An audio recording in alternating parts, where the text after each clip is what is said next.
Hi, I'm Marc Hebert. I'm a partner with the law firm of Jones Walker in New Orleans, and my specialties are international trade and maritime and shipping. The specialty with this conference is the networking, bringing people together, the camaraderie, and educational opportunities.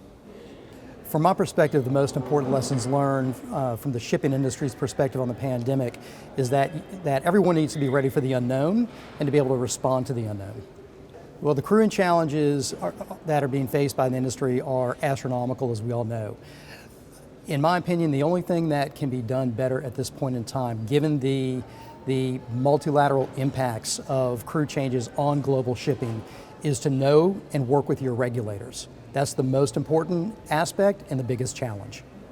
The best way to do it is to have people on the ground and to develop relationships with those governments and with individuals at the port facilities that are in charge of entry, exits, crew change, paperwork, documentation, you name it. Having those relationships in place is what really is going to drive your ability to help manage crew change issues on a local level as you're working in the global marketplace. I've seen it shifted to top priorities for most companies, because if you can't make crew change, right? And of course, I don't own a vessel, I'm just a lawyer. But if you can't make crew change, you can't drive the boat. You're non-operational. And so the ability to make crew change and maintain the fluidity in your vessel lines are crucial. It's interesting you say that, because what I think we have in this country as an example is people, the regular person, and in many cases government, those that are not on the front line working with industry, forgets about industry. They forget about the seafarers. They forget about people that make goods move. Everyone's used to going to Walmart and Target and pulling things off the shelf, but how did it get there?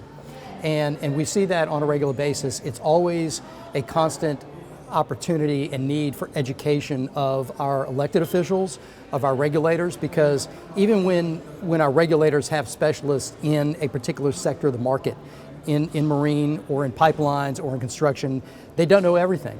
And so it's our opportunity and our job to get in there, educate them, to let them know what impact government policies, guidelines, regulations are having on industry and how to overcome the adverse impacts.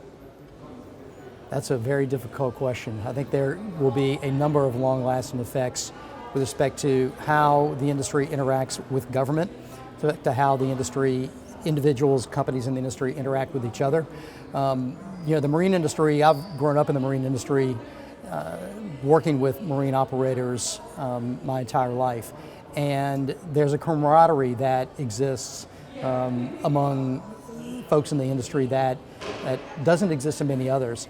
And I think that this has pulled people together even more so to collaborate and to work together, because at the end of the day, whether you're competing against each other, what we see is that everyone's in the same, no pun intended, the same boat, right? And rising tides float all boats. So it's working together as an industry, whether you're a vessel owner, whether you're a shipper, whether you're a seaman, whether you're a port operator, whether you're a lawyer, whoever you are, to make sure that the global supply chain keeps moving, because that's all we have in moving goods around this world. That's it, it's shipping.